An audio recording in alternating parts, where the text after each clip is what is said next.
How do you see 034 evolving as hybrid and electric vehicles become more prevalent? Yep. There's lots we can do with them still. Yeah. We're very excited and prepared to tune EVs and to offer, many of the same types of products that we do now, not exhaust systems and intakes, Right. obviously.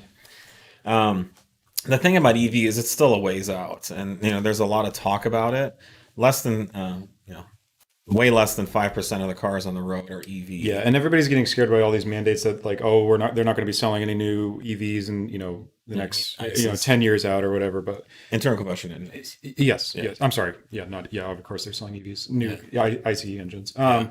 That's 10 years out probably at earliest. Yeah. And then, our typical product cycle or whenever, as we're working through the cars and the cars are being tuned and modified is generally another 5 to 10 years through, beyond. So we're talking 20 to 30 years. Yeah, I mean, of internal combustion effort still. 8% of our sales right now, because we're seeing this analysis, is B5 products. God. So that's basically 20-year-old and older cars. So the brand new S3 just hit, which is internal combustion. The new RS3 TTRS is hitting, that's internal combustion. So Audi's going to continue to release ICE engines for the next 5+ years. That means we've got this industry. If other tuners are like us, they've got another 5-10 years of solid EV market. No, I'm sorry, I see. ICE markets to work with. Now, EV will be an opportunity for us to tap into.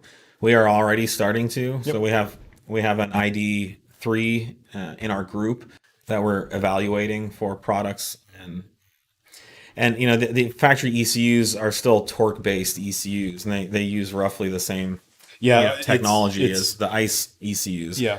So when Audi puts a powertrain in a car, and from an engineering standpoint, they don't really care how the power is produced.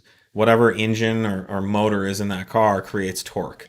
And so the ECU is managing the amount of torque that's being produced, and they can use the same basic control strategies as internal combustion or EV. Yep.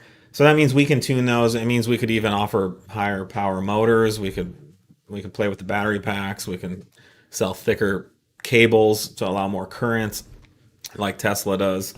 When you give them $20,000 for the Plaid option, you get a flash and a thicker power cable. Yeah. And then certainly wheel, suspension, brake, all the handling fancy mods. stuff. My e-Golf is going through some stuff right now in the harder developments. So we were actively and currently working on the EV platforms as well. And we're very well poised to take on EV because of our extensive and deep engineering talent here at the company.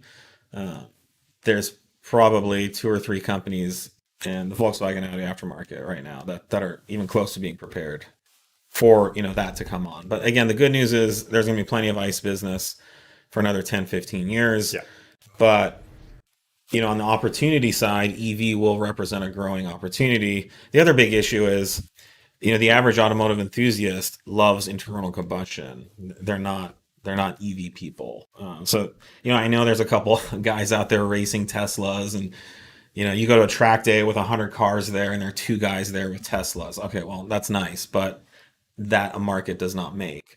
And so the average EV buyer does not care about performance, and it's the average ICE buyer doesn't care about performance. It's even substantially less for EV. So I think that's also a factor that we will see automotive enthusiasts rush to existing internal combustion applications. We're already seeing that.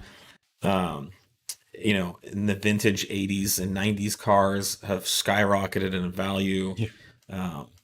All internal combustion sports cars are skyrocketing in value, and this is the result of people wanting ICE engines in their cars. And so I think the kind of vintage restoration market of 10, 20, 30-year-old cars will continue to grow, and we're very well poised for that as well. So, and I think EV is an opportunity, but there's a lot of hype around it right now, and nobody's paying the bills with EV right now.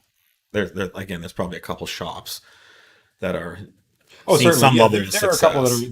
that are EV only or very specialized for sure. I But don't know it's how not successful or it's not a profitable they are right huge now, it's not a huge market. You but can yeah, say I for mean, it's literally a handful of companies out of millions, you know. So, yep.